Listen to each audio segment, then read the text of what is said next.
Today is 7 days since my last ejaculation, so 7 days of semen retention. Here it is. Thanks be to God. Now, what I'm reflecting upon is the topic of nocturnal emissions. That is, ejaculations that happen during sleep or in the hypnagogic state between waking and sleeping. So, of course, if a man wishes to refrain from ejaculation, there are certain behaviors he can simply abstain from, provided that he's capable of abstaining from those behaviors in his waking state. But what about when I'm asleep? So what I've learned is there are two things that I cannot afford if I wish to retain my semen. I can't afford to live in fear, and I can't afford to live in resentment. And provided that I take that seriously,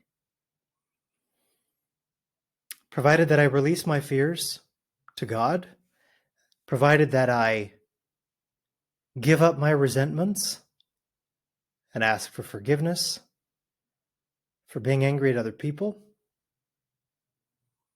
it's especially important that I let those resentments go and ask God to forgive me as soon as I notice there's a resentment, before I end up doing anything or saying anything harmful to anyone else. But just if that resentment or worry or fear is in my awareness, I've got to let that go before I go to bed at night. And realizing that God's my provider, God's the one that protects me and takes care of me, that lets me go to bed and go to sleep in a state where my body can be at peace and I can retain my semen because my body is at peace all the way from the crown of my head to the soles of my feet, deep down inside, up, down, backwards and forwards, all throughout myself, at peace.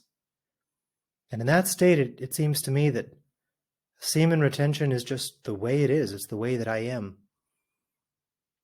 But if I let some fear, some resentment, or some worry, especially fear and worry, if anything like that stays in me, then there can be a vulnerability to nocturnal emissions because that disturbs my peace of body. And so semen retention, in my experience, it requires peace not only of soul, but also peace of body. So God grant me the peace of body that I may always retain my semen. Thanks for watching. I hope you find this useful. Bye for now.